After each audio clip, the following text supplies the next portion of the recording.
हाँ जी बेटा, स्टार्ट कब करते ਆਪਾਂ जुडिशियल रिव्यू ਦਾ मतलब की है कि सुप्रीम कोर्ट द्वारा लैजिसलेटिव द्वारा बनाए गए कानून ਅਤੇ ਐਗਜ਼ੀਕਿਊਟਿਵ यानी कि कार्यपालिका द्वारा लागू किए गए कानूनों ਨੂੰ ਦੁਬਾਰਾ देखना कि ਕੀ ਉਹ बनाए गए कानून ਅਤੇ लागू किए गए कानून अकॉर्डिंग टू द कॉन्स्टिट्यूशन है या नहीं है।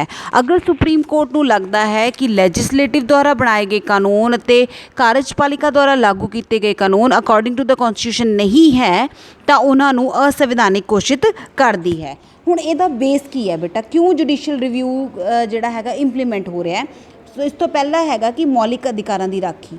ਸਭ ਤੋਂ ਪਹਿਲਾਂ ਸੁਪਰੀਮ ਕੋਰਟ ਦਾ ਪਹਿਲਾ ਕੰਮ ਹੀ ਇਹ ਹੈ ਕਿ ਅਗਰ ਕਿਸੇ ਵਿਅਕਤੀ ਦੇ ਫੰਡਾਮੈਂਟਲ ਰਾਈਟ ਉਸ ਤੋਂ ਕੋਈ ਖੋਂਦਾ ਹੈ ਤਾਂ ਉਹ ਡਾਇਰੈਕਟ ਸੁਪਰੀਮ ਕੋਰਟ ਦੇ ਵਿੱਚ ਅਪੀਲ ਕਰ ਸਕਦਾ ਹੈ। ਉਸ ਤੋਂ ਬਾਅਦ ਆਉਂਦਾ ਹੈ ਬੇਟਾ ਸੁਪਰੀਮ ਕੋਰਟ ਦਾ ਮੁੱਢਲਾ ਅਧਿਕਾਰ ਖੇਤਰ। ਸੁਪਰੀਮ ਕੋਰਟ ਦਾ ਪਹਿਲਾ ਕੰਮ ਹੀ ਇਹ ਹੈ ਕਿ ਇਹ ਦੇਖਣਾ ਕਿ ਬਣਾਏ ਗਏ ਕਾਨੂੰਨ ਅਤੇ ਲਾਗੂ ਕੀਤੇ ਗਏ ਕਾਨੂੰਨ ਅਕੋਰਡਿੰਗ ਟੂ ਦ ਕੌਂਸਟੀਟਿਊਸ਼ਨ ਹੈ ਜਾਂ ਨਹੀਂ ਹੈ। ਕੇਂਦਰ ਅਤੇ ਰਾਜਾਂ ਦਾ ਵਿਧਾਨਿਕ ਖੇਤਰ। ਕੇਂਦਰ ਅਤੇ ਰਾਜਾਂ ਦੇ ਵਿਧਾਨਿਕ ਖੇਤਰ ਨੂੰ ਆਪਣੇ ਅੰਡਰ ਕਰਨਾ ਤਾਂ ਕਿ ਉਹ ਕੋਈ ਵੀ ਕਿਸੇ ਵੀ ਤਰੀਕੇ ਦੀਆਂ ਗਲਤ ਨੀਤੀਆਂ ਨਾ ਅਪਣਾਉਣ, ਇਹ ਵੀ ਕੰਮ ਜਿਹੜਾ ਹੈਗਾ ਉਹ ਸੁਪਰੀਮ ਕੋਰਟ ਦਾ ਹੈ। ਸੰਵਿਧਾਨ ਦੇ ਬੁਨਿਆਦੀ ਢਾਂਚੇ ਵਿੱਚ ਸ਼ੋਧ ਕਰਨ 'ਤੇ ਪਾਬੰਦੀ। ਸੰਵਿਧਾਨ ਦਾ ਬੁਨਿਆਦੀ ਢਾਂਚਾ ਜਿਹੜਾ ਹੈਗਾ ਉਹ ਚੇਂਜ ਨਹੀਂ ਕੀਤਾ ਜਾ ਸਕਦਾ। ਠੀਕ ਹੈ, ਪਾਰਲੀਮੈਂਟ ਸੰਵਿਧਾਨ ਦਾ ਬੇਸਿਕ ਸਟਰਕਚਰ ਉਹ ਚੇਂਜ ਨਹੀਂ ਕਰ ਸਕਦੀ। ਜੱਜਾਂ ਦੁਆਰਾ ਸੰਵਿਧਾਨ ਦੀ ਰਾਖੀ ਦੀ ਸਹੁੰ। ਰਾਸ਼ਟਰਪਤੀ ਜਦੋਂ ਜੱਜਾਂ ਨੂੰ ਅਹੁਦੇ ਦੀ ਸਹੁੰ ਚੁਕਾਉਂਦਾ ਹੈ ਉਦੋਂ ਇਹ ਵੀ ਸਹੁੰ ਚੁਕਾਈ ਜਾਂਦੀ ਹੈ ਕਿ ਉਹ ਆਪਣਾ ਕੰਮ ਅਕੋਰਡਿੰਗ ਟੂ ਦ ਕੌਂਸਟੀਟਿਊਸ਼ਨ ਕਰਨਗੇ, ਨਾ ਕਿ ਇਸ ਦੇ ਖਿਲਾਫ ਕਰਨਗੇ। ਠੀਕ ਹੈ, use of judicial of power. ਠੀਕ ਹੈ, ਨਿਆਇਕ ਪੁਨਰ ਨਿਰੀਖਣ ਅਤੇ ਰਾਜਾਂ ਅਤੇ ਕੇਂਦਰਾਂ ਦੇ ਵਿਚਕਾਰ ਝਗੜੇ। ਨਿਆਇ ਪੁਨਰ ਨਿਰੀਖਣ ਦੇ ਵਿੱਚ ਇਹ ਦੇਖਿਆ ਜਾਂਦਾ ਹੈ, ਸੁਪਰੀਮ ਕੋਰਟ ਦੇਖਦਾ ਹੈ ਕਿ ਕਿਸੇ ਸਟੇਟ ਔਰ ਕਿਸੇ ਸੈਂਟਰ ਦੇ ਵਿਚਕਾਰ ਅਗਰ ਕੋਈ ਝਗੜਾ ਹੈ ਤਾਂ ਉਸ ਦਾ ਸਾਰਾ ਕੰਮ ਜੋ ਹੈ ਜਾਂ ਉਸ ਕੇਸ ਦੀ ਸੁਣਵਾਈ ਡਾਇਰੈਕਟ ਸੁਪਰੀਮ ਕੋਰਟ ਕੋਲ ਜਾਂਦੀ ਹੈ। ਠੀਕ ਹੈ, ਨਿਆਇ ਪੁਨਰ ਨਿਰੀਖਣ ਤੇ ਮੌਲਿਕ ਅਧਿਕਾਰ। ਮੌਲਿਕ ਅਧਿਕਾਰਾਂ ਦੀ ਰਾਖੀ ਕਰਨਾ ਵੀ ਜਿਹੜਾ ਹੈਗਾ ਉਹ ਨਿਆਇਕ ਪੁਨਰ ਨਿਰੀਖਣ ਦੇ ਵਿੱਚ ਆਉਂਦਾ ਹੈ ਕਿ ਠੀਕ ਹੈ, ਅਗਰ ਕਿਸੇ ਵਿਅਕਤੀ ਦਾ ਕੋਈ ਵੀ ਅਧਿਕਾਰ ਕੋਈ ਵੀ ਇੰਸਟੀਟਿਊਸ਼ਨ ਖੋਂਦਾ ਹੈ ਤਾਂ ਉਹ ਸੁਪਰੀਮ ਕੋਰਟ ਦੇ ਵਿੱਚ ਜਾ ਕੇ ਅਪੀਲ ਕਰ ਸਕਦਾ ਹੈ। ਉਸ ਤੋਂ ਬਾਅਦ ਨਿਆਇ ਪੁਨਰ ਨਿਰੀਖਣ ਤੇ ਸੰਵਿਧਾਨ ਦਾ ਬੁਨਿਆਦੀ ਢਾਂਚਾ। ਨਿਆਇ ਪੁਨਰ ਨਿਰੀਖਣ ਦੇ ਵਿੱਚ ਇਹ ਦੇਖਿਆ ਜਾਂਦਾ ਸੁਪਰੀਮ ਕੋਰਟ ਦੁਆਰਾ ਕਿ ਕਿਸੇ ਵੀ ਆਪਣੇ ਪਾਰਲੀਮੈਂਟ ਦੇ ਅਕੋਰਡਿੰਗਲੀ ਜਾਂ ਕਿਸੇ ਵੀ ਤਰ੍ਹਾਂ ਦੇ ਕਿਸੇ ਵੀ ਕੋਈ ਕਾਨੂੰਨ ਦੇ ਅਕੋਰਡਿੰਗਲੀ ਅਗਰ ਸਾਡੇ ਬੁਨਿਆਦੀ ਢਾਂਚੇ ਨੂੰ ਕੋਈ ਵੀ ਠੇਸ ਪਹੁੰਚਦੀ ਹੈ ਤਾਂ ਉਸ ਕਾਨੂੰਨ ਨੂੰ ਅਸੰਵਿਧਾਨਿਕ ਜਿਹੜਾ ਹੈਗਾ ਘੋਸ਼ਿਤ ਕੀਤਾ ਜਾ ਸਕਦਾ ਹੈ। ਇਹਦੇ ਵਿੱਚ ਬਸ ਬੇਟਾ ਤੁਸੀਂ ਇੰਨਾ ਹੀ ਕਰਨਾ ਹੈ। ਉਸ ਤੋਂ ਬਾਅਦ ਆਉਂਦੀ ਹੈ ਯੂਟਿਲਿਟੀ ਆਫ ਜੁਡੀਸ਼ੀਅਲ ਰਿਵਿਊ। ਨਿਆਇਕ ਪੁਨਰ ਨਿਰੀਖਣ ਦੀ ਮਹੱਤਵਤਾ ਕੀ ਹੈ, ਕਿਉਂ ਇੰਪੋਰਟੈਂਟ ਹੈ, ਕਿਉਂ ਸਾਨੂੰ ਲੱਗਦਾ ਹੈ ਕਿ ਇੰਪੋਰਟੈਂਟ ਹੋਣਾ ਚਾਹੀਦਾ ਹੈ, ਕਿਉਂ ਸਾਨੂੰ ਲੱਗਦਾ ਹੈ ਕਿ ਨਿਆਇਪਾਲਿਕਾ ਦਾ ਦੁਬਾਰਾ ਕਾਨੂੰਨਾਂ ਨੂੰ ਦੇਖਣਾ ਜਾਂ ਉਸ ਨੂੰ ਇਹ ਦੇਖਣਾ ਕਿ ਉਹ ਅਕੋਰਡਿੰਗ ਟੂ ਕੌਂਸਟੀਟਿਊਸ਼ਨ ਹੈ ਜਾਂ ਨਹੀਂ ਹੈ, ਕਿਉਂ ਜ਼ਰੂਰੀ ਹੈ। ਇਸ ਦਾ ਪੁਆਇੰਟ ਹੈ ਬੇਟਾ ਨੰਬਰ 1 ਕਿ ਸ਼ਕਤੀਆਂ ਦੇ ਦੁਰਉਪਯੋਗ 'ਤੇ ਰੋਕ ਲੱਗਦੀ ਹੈ। ਕਿਉਂਕਿ ਬੇਟਾ ਅਗਰ ਕਿਸੇ ਚੀਜ਼ ਨੂੰ ਆਪਾਂ ਕ੍ਰੋਸ ਚੈੱਕ ਕਰਦੇ ਹਾਂ ਤਾਂ ਹਮੇਸ਼ਾ ਉਹ ਕਰਨ ਵਾਲਾ ਪਰਸਨ ਸੋਚ ਕੇ ਕਰਦਾ ਹੈ ਉਸ ਚੀਜ਼ ਨੂੰ ਕਿ ਤਾਂ ਕਿ ਮੇਰੇ ਤੋਂ ਕੋਈ ਗਲਤੀ ਨਾ ਹੋ ਜਾਵੇ। ਠੀਕ ਹੈ, ਅਗਰ ਮੈਂ ਕਿਸੇ ਚੀਜ਼ ਨੂੰ ਕ੍ਰੋਸ ਚੈੱਕ ਹੀ ਨਹੀਂ ਕਰੂੰਗੀ, ਸਪੋਜ਼ ਦੈਟ ਤੁਸੀਂ ਮੈਨੂੰ ਨੋਟਸ ਬਣਾ ਕੇ ਭੇਜੇ, ਠੀਕ ਹੈ, ਮੈਂ ਕਹੂੰਗੀ ਨੋਟਸ ਬਣਾ ਕੇ ਭੇਜ ਦਿਓ। ਅਗਰ ਤੁਹਾਨੂੰ ਹੋਏਗਾ ਕਿ ਮੈਡਮ ਨੇ ਇਸ ਨੋਟਸ ਨੂੰ ਚੈੱਕ ਕਰਨਾ ਤਾਂ ਤੁਸੀਂ ਪ੍ਰੋਪਰ ਦੇਖ ਕੇ ਬਣਾਓਗੇ, ਹੈ ਨਾ, ਉਹਦੇ ਵਿੱਚ ਗਲਤੀ ਨਹੀਂ ਕਰੋਗੇ। ਲੇਕਿਨ ਅਗਰ ਮੈਂ ਕਹਾਂ ਕਿ ਮੈਂ ਦੇਖੂੰਗੀ ਨਹੀਂ, ਤੁਸੀਂ ਨੋਟਸ ਬਣਾ ਲਓ, ਤਾਂ ਤੁਸੀਂ ਆਪਣੀ ਮਰਜ਼ੀ ਦੇ ਨਾਲ ਕਿਸੇ ਵੀ ਤਰ੍ਹਾਂ ਦੇ ਕੋਈ ਵੀ ਨੋਟਸ ਜਿਹੜੇ ਹੈਗੇ ਨੇ ਉਹ ਬਣਾ ਸਕਦੇ ਹੋ। ਸੋ ਇਸੇ ਤਰ੍ਹਾਂ ਹੁੰਦਾ ਬੇਟਾ ਜੁਡੀਸ਼ੀਅਲ ਰਿਵਿਊ ਕਿ ਜੁਡੀਸ਼ੀਅਲ ਰਿਵਿਊ ਦੇ ਡਰ ਦੇ ਕਾਰਨ ਸਰਕਾਰਾਂ ਜਿਹੜੀਆਂ ਹੈਗੀਆਂ ਉਹ ਕਾਨੂੰਨ ਬਣਾਉਂਦੇ ਸਮੇਂ ਇਹ ਜ਼ਰੂਰ ਧਿਆਨ ਰੱਖਦੀਆਂ ਨੇ ਕਿ ਕਾਨੂੰਨ ਬਣਾਉਂਦੇ ਸਮੇਂ ਉਹ ਕਾਨੂੰਨ ਅਕੋਰਡਿੰਗ ਟੂ ਦ ਕੌਂਸਟੀਟਿਊਸ਼ਨ ਜਾਂ according to the public opinion ਹੋਵੇ। ਉਸ ਤੋਂ ਬਾਅਦ ਸੰਵਿਧਾਨ ਦੀ ਸਰਵੋੱਚਤਾ ਨੂੰ ਬਣਾਈ ਰੱਖਣ ਦੇ ਵਿੱਚ ਸਹਾਈ ਹੁੰਦੀ ਹੈ। ਲੋਕਾਂ ਦਾ ਵਿਸ਼ਵਾਸ ਕੌਂਸਟੀਟਿਊਸ਼ਨ ਦੇ ਵਿੱਚ ਵੱਧਦਾ ਹੈ ਅਗਰ ਕਾਨੂੰਨ ਜਿਹੜੇ ਹੈਗੇ ਨੇ ਉਹ ਸੰਵਿਧਾਨ ਦੇ ਅਕੋਰਡਿੰਗਲੀ ਬਣਦੇ ਰਹਿੰਦੇ ਨੇ।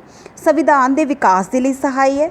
ਠੀਕ ਹੈ, ਅਗਰ ਕੋਈ ਵੀ ਚੀਜ਼ ਸੰਵਿਧਾਨ ਦੇ ਅਕੋਰਡਿੰਗਲੀ ਬਣੇਗੀ ਤਾਂ ਉਸ ਦੀ ਗਰੋਥ ਦੇ ਲਈ ਉਹ ਇੰਪੋਰਟੈਂਟ ਹੈ। Protection of the federal system. ਸੰਘਾਤਮਕ ਢਾਂਚਾ ਜਿਹੜਾ ਹੈਗਾ, ਜਿਹੜਾ ਆਪਣਾ ਸੈਂਟਰ ਅਤੇ ਸਟੇਟ ਗਵਰਨਮੈਂਟ ਦਾ ਬਣਿਆ ਹੈ, ਉਹਦੇ ਰੱਖਿਆ ਦੇ ਲਈ ਵੀ ਇਹ ਜ਼ਰੂਰੀ ਨੇ। ਸਰਕਾਰਾਂ ਦੇ ਵਿਚਕਾਰ ਜਿਹੜਾ ਹੈਗਾ ਬੈਲੈਂਸ ਬਣਿਆ ਰਹਿੰਦਾ ਹੈ। ਵਿਅਕਤੀ ਦੇ ਮੌਲਿਕ ਅਧਿਕਾਰਾਂ ਅਤੇ ਸੁਤੰਤਰਤਾ ਦੀ ਰਾਖੀ ਹੁੰਦੀ ਹੈ। ਸੰਵਿਧਾਨ ਦੀ ਠੀਕ ਤਰ੍ਹਾਂ ਵਿਆਖਿਆ ਹੁੰਦੀ ਹੈ। ਔਰ ਤੀਸਰਾ ਕਾਨੂੰਨ ਦੇ ਸ਼ਾਸਨ ਨੂੰ ਯਕੀਨੀ ਬਣਾਉਣਾ। What do you mean by rules of law? Rule of law ਦਾ ਮਤਲਬ ਹੁੰਦਾ ਹੈ ਇਕੁਅਲ ਬਿਫੋਰ ਦ ਲਾਅ।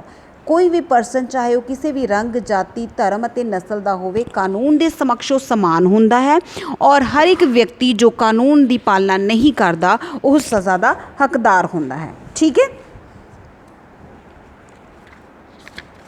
ਇਸ ਤੋਂ ਬਾਅਦ ਬੇਟਾ ਰੂਲ ਆਫ ਲਾਅ ਤੋਂ ਬਾਅਦ ਆਉਂਦਾ ਹੈ ਇਸ ਦੀ ਕ੍ਰਿਟਿਸਿਜ਼ਮ ਆਫ ਜੁਡੀਸ਼ੀਅਲ ਰਿਵਿਊ, ਕਿ ਠੀਕ ਹੈ ਨਿਆਂਪਾਲਿਕਾ ਦੁਆਰਾ ਇਹ ਦੇਖਣਾ ਕਿ ਅਕੋਰਡਿੰਗ ਟੂ ਦ ਕੌਨਸਟੀਟਿਊਸ਼ਨ ਹੈ ਜਾਂ ਨਹੀਂ ਹੈ, ਇਹਦਾ ਕ੍ਰਿਟਿਸਿਜ਼ਮ ਵੀ ਹੈ।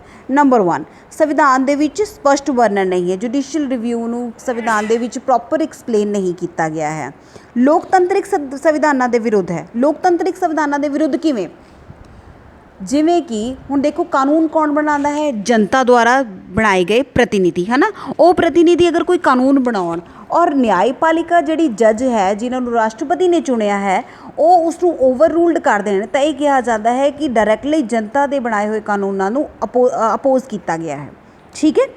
ਉਸ ਤੋਂ ਬਾਅਦ ਹੈ ਇਹ ਸੰਸਦ ਦੇ ਮਾਣ ਨੂੰ ਗਿਰਾਉਂਦੀ ਹੈ। ਸੰਸਦ ਦੇ ਮਾਣ ਨੂੰ ਮੀਨਸ ਆਪਾਂ ਕਹਿ ਦਿੰਦੇ ਹਾਂ ਜੇ ਮੈਂ ਤੁਹਾਨੂੰ ਕੋਈ ਕੰਮ ਦੇਵਾਂ ਕਰਨ ਨੂੰ, ਠੀਕ ਹੈ, ਤੁਸੀਂ ਕੰਮ ਕਰੋ ਔਰ ਮੈਂ ਉਹਨੂੰ ਕਹਿ ਦੇਵਾਂ ਕਿ ਇਹ ਠੀਕ ਨਹੀਂ ਕੀਤਾ, ਇਹਨੂੰ ਇੱਦਾਂ ਨਹੀਂ, ਇਹਨੂੰ ਇੱਦਾਂ ਕਰਨਾ ਚਾਹੀਦਾ ਸੀ, ਤਾਂ ਕਦੇ ਨਾ ਕਦੇ ਤੁਹਾਡੇ ਮਾਈਂਡ ਦੇ ਵਿੱਚ ਇਹ ਚੀਜ਼ ਆਊਗੀ ਕਿ ਮੈਡਮ ਜੇ ਸਾਨੂੰ ਸਾਡੀ ਦਿੱਤੀ ਹੋਈ ਚੀਜ਼ ਨੂੰ ਨਹੀਂ ਸੀ ਸਹੀ ਕਰਨਾ ਫਿਰ ਤੁਸੀਂ ਆਪ ਹੀ ਬਣਾ ਲੈਂਦੇ।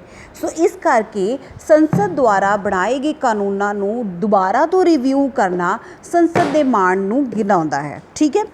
ਉਸ ਤੋਂ ਬਾਅਦ ਆਉਂਦਾ ਹੈ ਬੇਟਾ ਇਹ ਸੰਸਦ ਅਤੇ ਵਿਧਾਨ ਮੰਡਲਾਂ ਨੂੰ ਗੈਰ ਜ਼ਿੰਮੇਦਾਰ ਬਣਾਉਂਦਾ। ਗੈਰ ਜ਼ਿੰਮੇਦਾਰ ਕਿਵੇਂ? ਕਿ ਜਿਵੇਂ ਤੁਹਾਡਾ ਕੀਤਾ ਗਿਆ ਕੰਮ, ਜੇ ਮੈਂ ਕਹਾਂ ਕਿ ਬੇਟਾ ਤੁਸੀਂ ਕੁਛ ਵੀ ਬਣਾ ਕੇ ਲਿਆਓ, ਨੋਟਸ ਬਣਾਓ, ਮੈਂ ਉਹ 'ਚ ਗਲਤੀ ਕਰ ਦੂੰਗੀ ਤਾਂ ਸ਼ਾਇਦ ਤੁਸੀਂ ਉਸ ਕੰਮ ਨੂੰ ਛੱਡ ਦੋਗੇ ਕਿ ਠੀਕ ਹੈ ਕੁਛ ਵੀ ਲਿਖ ਦਿਓ, ਮੈਡਮ ਨੇ ਸਹੀ ਕਰ ਹੀ ਦੇਣਾ ਹੈ। ਠੀਕ ਹੈ। ਉਸ ਕੰਮ ਨੂੰ ਆਪਾਂ ਨੇ ਪ੍ਰੋਪਰ ਤਰੀਕੇ ਨਾਲ ਨਹੀਂ ਕਰਦੇ ਜਦੋਂ ਪਤਾ ਹੈ ਕਿ ਇਸ ਚੀਜ਼ ਨੂੰ ਦੁਬਾਰਾ ਰਿਵਿਊ ਕੀਤਾ ਜਾਣਾ ਹੈ। ਇਹ ਦੇਰੀ ਪਾਉਣ ਵਾਲੀ ਵਿਵਸਥਾ ਹੈ। ਜੋ ਕੰਮ ਕਾਨੂੰਨ ਬਣਾ ਕੇ ਖ਼ਤਮ ਹੋ ਜਾਣਾ ਉਹ ਜਦੋਂ ਦੁਬਾਰਾ ਰਿਵਿਊ ਹੁੰਦਾ ਹੈ ਤਾਂ ਉਨਾ ਹੀ ਟਾਈਮ ਉਸ ਕਾਨੂੰਨ ਨੂੰ ਬਣਨ ਦੇ ਵਿੱਚ ਲੱਗਦਾ ਹੈ। ਨਿਆਂਪਾਲਿਕਾ ਅਤੇ ਕਾਰਜਪਾਲਿਕਾ ਦੇ ਵਿਚਕਾਰ ਗਤੀਰੋਧ। ਕੁਆਇਟ ਓਬਵੀਅਸ ਨਿਆਂਪਾਲਿਕਾ ਮੀਨਸ ਤੁਹਾਡਾ ਸੁਪਰੀਮ ਕੋਰਟ, ਕਾਰਜਪਾਲਿਕਾ ਮੀਨਸ ਤੁਹਾਡਾ ਪ੍ਰੈਜ਼ੀਡੈਂਟ ਅਤੇ ਤੁਹਾਡਾ ਪ੍ਰਾਈਮ ਮਿਨਿਸਟਰ, ਤਾਂ ਉਹਨਾਂ ਦੇ ਵਿਚਕਾਰ ਦੂਰੀ ਦਾ ਕੰਮ ਕਰਦਾ ਹੈ।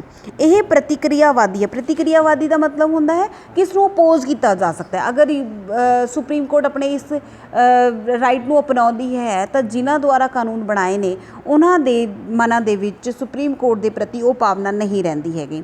ਨਿਆਇਕ ਤਾਨਾਸ਼ਾਹੀ ਦੀ ਸੰਭਾਵਨਾ, ਜਿਹੜਾ ਸੁਪਰੀਮ ਕੋਰਟ ਹੈ ਉਹਦੀ ਤਾਨਾਸ਼ਾਹੀ ਦੀ ਸੰਭਾਵਨਾ ਹੋ ਸਕਦੀ ਹੈ ਕਿ ਉਹ ਕਿਸੇ ਵੀ ਕਾਨੂੰਨ ਨੂੰ ਜਿਹੜਾ ਹੈਗਾ ਉਹ ਰਿਵਿਊ ਕਰ ਸਕਦਾ ਹੈ। ਉਸ ਤੋਂ ਬਾਅਦ ਇੱਕ ਵਿਅਕਤੀ ਦੀ ਤਾਨਾਸ਼ਾਹੀ। ਇੱਕ ਵਿਅਕਤੀ ਸੁਪਰੀਮ ਕੋਰਟ ਦੇ ਵਿੱਚ ਕੌਣ ਹੈ? ਇੱਕ ਵਿਅਕਤੀ ਸੁਪਰੀਮ ਕੋਰਟ ਦਾ ਜੱਜ।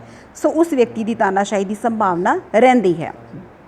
ਸੋ ਬੇਟਾ ਇਹ ਹੈਗਾ ਇਹਦਾ ਕ੍ਰਿਟਿਸਿਜ਼ਮ। ਇਹਦੇ ਕਨਕਲੂਜਨ 'ਚ ਤੁਸੀਂ ਇਹ ਲਿਖੋਗੇ ਕਿ ਜੁਡੀਸ਼ੀਅਲ ਰਿਵਿਊ ਦੇ ਇੰਨੇ ਕ੍ਰਿਟਿਸਿਜ਼ਮ ਹੋਣ ਤੋਂ ਬਾਅਦ ਵੀ ਇਹ ਇੰਪੋਰਟੈਂਟ ਹੈ ਕਿਉਂਕਿ ਇਹ ਸੰਵਿਧਾਨ ਦੇ ਲਈ ਸੰਵਿਧਾਨ ਦੀ ਰੱਖਿਆ ਕਰਦਾ ਹੈ, ਵਿਅਕਤੀ ਦੇ ਮੌਲਿਕ ਅਧਿਕਾਰਾਂ ਦੀ ਰੱਖਿਆ ਕਰਦਾ ਹੈ। ਠੀਕ ਹੈ ਜੀ। ਔਰ ਇਸ ਤੋਂ ਬਾਅਦ ਇੱਕ ਚੀਜ਼ ਹੋਰ ਲਾਸਟ ਦੇ ਵਿੱਚ ਮੈਂਸ਼ਨ ਕਰ ਦਿਓ ਕਿ ਸੁਪਰੀਮ ਕੋਰਟ ਆਪਣੇ ਆਪ ਕਦੀ ਵੀ ਜੁਡੀਸ਼ੀਅਲ ਰਿਵਿਊ ਦੇ ਅਧਿਕਾਰ ਦੀ ਪਾਲਣਾ ਨਹੀਂ ਕਰਦਾ ਜਦ ਤੱਕ ਉਸ ਨੂੰ ਕਿਸੇ ਵਿਅਕਤੀ ਜਾਂ ਫਿਰ ਕਿਸੇ ਇੰਸਟੀਟਿਊਸ਼ਨ ਦੁਆਰਾ ਸੁਪਰੀਮ ਕੋਰਟ ਦੇ ਵਿੱਚ ਚੈਲੰਜ ਨਹੀਂ ਕੀਤਾ ਜਾ ਸਕਦਾ। ਫੋਰ ਦ ਐਗਜ਼ਾਮਪਲ ਦੈਟ ਅਗਰ ਤੁਸੀਂ ਜਿਸ ਤਰ੍ਹਾਂ ਹੁਣ ਔਨਲਾਈਨ ਕਲਾਸਿਸ ਚੱਲ ਰਹੀਆਂ ਨੇ, ਠੀਕ ਹੈ, ਤੁਸੀਂ ਮੇਰੀ ਕੰਪਲੇਂਟ ਕਰ ਦਿਓ ਜੀ ਮੈਡਮ ਇਹਨੇ ਪ੍ਰਿੰਸੀਪਲ ਮੈਮ ਨੂੰ ਕੰਪਲੇਂਟ ਕਰੋ ਕਿ ਮੈਡਮ ਨੇ ਸਾਡੀ ਔਨਲਾਈਨ ਕਲਾਸ ਨਹੀਂ ਲਿੱਤੀ ਔਰ ਮੈਡਮ ਮੈਨੂੰ ਕਹਿਣ ਕਿ ਤੁਸੀਂ ਔਨਲਾਈਨ ਕਲਾਸ ਨਹੀਂ ਲਿੱਤੀ, ਪਰ ਮੈਂ ਜ਼ਰੂਰ ਕੁਐਸਚਨਿੰਗ ਕਰਾਂਗੀ ਕਿ ਤੁਹਾਡੇ ਕੋਲ ਕੀ ਪ੍ਰੂਫ ਹੈ ਕਿ ਮੈਂ ਔਨਲਾਈਨ ਕਲਾਸ ਨਹੀਂ ਲਿੱਤੀ। ਠੀਕ ਹੈ। ਤਾਂ ਉਹ ਮੈਨੂੰ ਕਹਿਣਗੇ ਨਾ ਕਿ ਫਲਾਣੇ ਬੱਚੇ ਨੇ ਮੈਨੂੰ ਕੰਪਲੇਂਟ ਕੀਤੀ ਹੈ। ਠੀਕ ਹੈ। ਸੋ ਇसी ਤਰ੍ਹਾਂ ਕਿ ਸੁਪਰੀਮ ਕੋਰਟ ਵੀ ਉਦੋਂ ਤੱਕ ਕੋਈ ਵੀ ਐਕਸ਼ਨ ਨਹੀਂ ਲੈਂਦਾ ਕਿਸੇ ਵੀ ਕਾਨੂੰਨ ਦੇ ਖਿਲਾਫ ਅਗਰ ਉਸ ਨੂੰ ਕਿਸੇ ਵੀ ਵਿਅਕਤੀ ਜਾਂ ਫਿਰ ਇੰਸਟੀਟਿਊਸ਼ਨ ਦੁਆਰਾ ਚੈਲੰਜ ਨਹੀਂ ਕੀਤਾ ਜਾ ਸਕਦਾ। ਦੇਖੋ ਤੁਸੀਂ ਇਹ ਦੇਖੋ ਜਦੋਂ ਵੀ ਆਪਾਂ ਪੁਲਿਸ ਦੇ ਵਿੱਚ ਜਾਂਦੇ ਹਾਂ, FIR ਦਰਜ ਕਰਾਉਂਦੇ ਹਾਂ, ਉਸ ਤੋਂ ਪਹਿਲਾਂ ਅਗਰ ਜਿਸ ਵਿਅਕਤੀ ਦੇ ਖਿਲਾਫ ਆਪਾਂ FIR ਦਰਜ ਕਰਵਾਈ ਹੈ ਪਹਿਲਾਂ ਆਪਾਂ ਨੂੰ ਉਹਦੇ ਖਿਲਾਫ ਜਿਹੜਾ ਹੈਗਾ ਇਨ ਰਿਟਨ ਕੰਪਲੇਂਟ ਦੇਣੀ ਪੈਂਦੀ ਹੈ। ਪੁਲਿਸ ਵੀ ਤਾਂ ਹੀ ਐਕਸ਼ਨ ਲੈਂਦੀ ਹੈ ਕਿਉਂਕਿ ਉਹਦੇ ਹੱਥ ਵਿੱਚ ਹੁੰਦੀ ਹੈ ਕਿ ਤੁਹਾਡੇ ਖਿਲਾਫ ਕੰਪਲੇਂਟ ਕੀਤੀ ਗਈ ਹੈ। ਵਿਦਆਊਟ ਕੰਪਲੇਂਟ ਜਿਹੜੀ ਹੈਗੀ ਹੈ ਪੁਲਿਸ ਵੀ ਕੋਈ ਐਕਸ਼ਨ ਨਹੀਂ ਲੈਂਦੀ। ਸੋ ਇਸੇ ਤਰ੍ਹਾਂ ਸੁਪਰੀਮ ਕੋਰਟ ਦਾ ਜੁਡੀਸ਼ੀਅਲ ਰਿਵਿਊ ਹੈ। ਜੁਡੀਸ਼ੀਅਲ ਰਿਵਿਊ ਦਾ ਉਹ ਤਾਂ ਹੀ ਪਾਲਣ ਕਰਦਾ ਹੈ ਜਦੋਂ ਕੋਈ ਵਿਅਕਤੀ ਉਹਨੂੰ ਸੁਪਰੀਮ ਕੋਰਟ ਦੇ ਵਿੱਚ ਚੈਲੰਜ ਕਰਦਾ ਹੈ।